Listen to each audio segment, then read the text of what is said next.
Hey, gun people, before I forget, I want to put this in front of this video because I keep forgetting to remind people that on Facebook, I have a Think Like Cop page, and I don't go there a lot, and I pretty much just let people enter. I've got a couple of admin people that take care of the thing and kind of approve people and keep an eye on things, and that they let me know if I need to get involved. But there's a lot of good videos posted there. YouTube allows a lot more, or Facebook allows more videos than YouTube. So if you want to post a good video, you can't get on YouTube, you want to post it there. Sometimes I'll swing by there and view the videos. I pull some of my videos from what's posted on the page, and it's all, you know, it's pretty much free speech area. So if you want to go there, and if you're on Facebook, Think Like a Cop, I have the page. I don't promote it, or you know, I don't really get anything by going on there. But if you want to go there with like minds and post things and see what other people are posting, it's there. All right, I had to plug it. I keep forgetting. Hey, gun people. I hate to point out government failure on a daily basis, but government, the most secure place, a courthouse, metal detectors, no guns allowed, guns outlawed, guns, no citizens allowed, no concealed carry, no nothing. Nobody's allowed to have guns except government.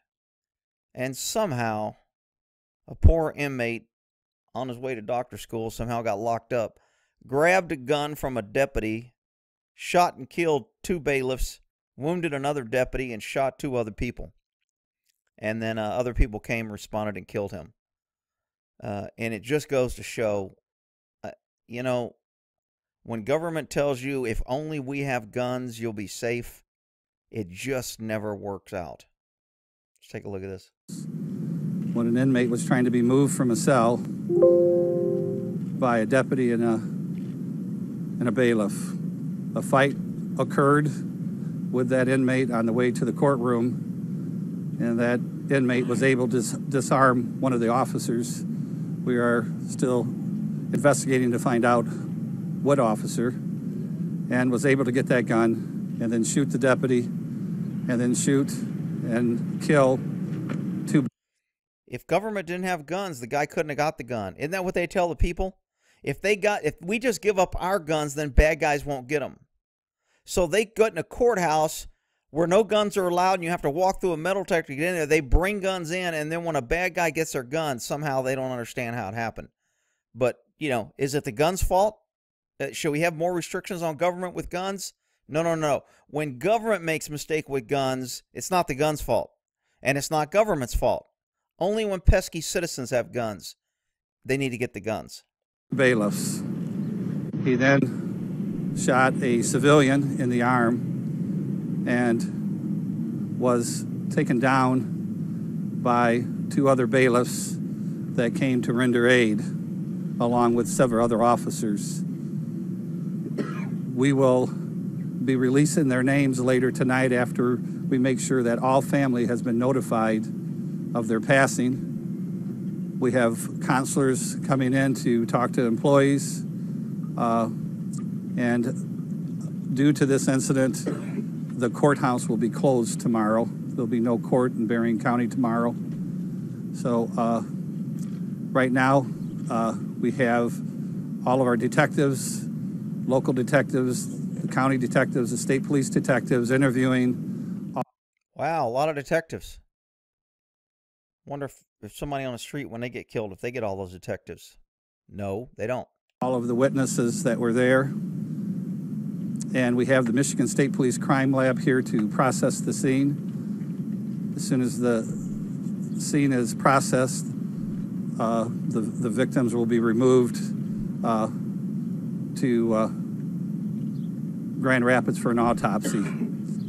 So if I can answer any questions, that's what I have to say at this time. Can you give us the history, sir, of those of your colleagues that were lost today? How many years have they been bailiffs, deputies, and what can you tell us? His answer to one of the questions is pretty interesting. Why was he in custody? He was in custody for several charges. We'll give you all that update at our next press conference. We'll have all that information for you at that time. They're not showing the suspect's face or what he was in charges for. I did a search trying to find out because this happened a couple days ago, and still no suspect information Poor guy going to doctor school, I'm sure. And we'll have the information on the 2 bailiffs that were killed at that time also. They've been, both bailiffs have been law enforcement officers for a long time, and they've been bailiffs for the last 10 years. Okay, that's pretty interesting. He said both officers have been police officers for a long time. If you read the article, both bailiffs were retired police officers.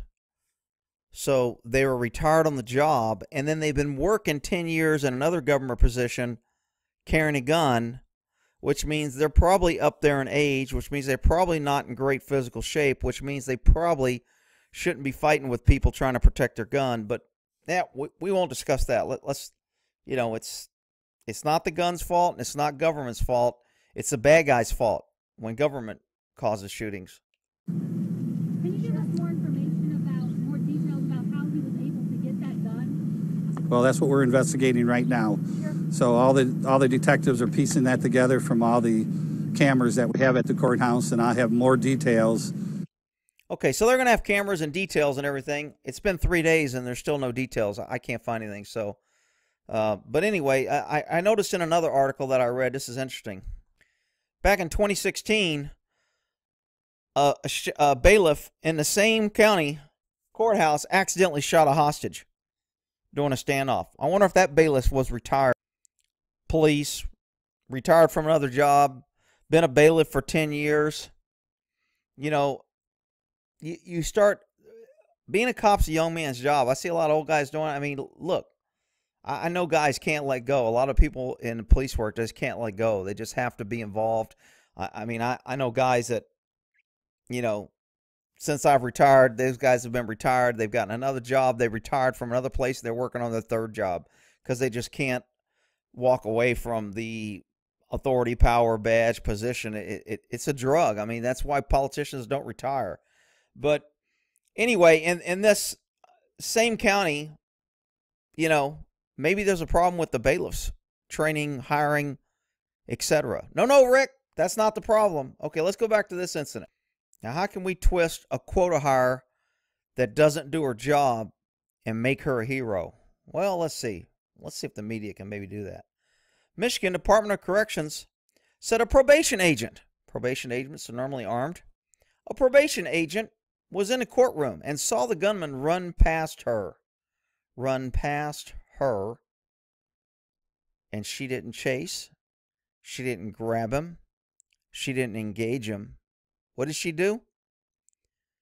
She went back to the office and instructed the staff members to get down and stay low. Ooh, wow, good job. Her training and instincts kicked in. What, she got training and instincts to hide? Her training and instinct is not to chase somebody who's running, who just shot cops? Her training and instinct is not to engage? We're very proud of her response. Really? I'm thinking if the guy had killed other people after he ran by her because she didn't do nothing, they probably wouldn't be so proud of her response. Typical liberal left, you know, government protecting government, quota hires, government protecting quota hires because they can't say they're wrong, hiring incompetent, hiring people because of sex, gender, color, or anything else other than qualifications and standards, because liberals hate that. All right, we'll end that there and see where this ends up. Who knows?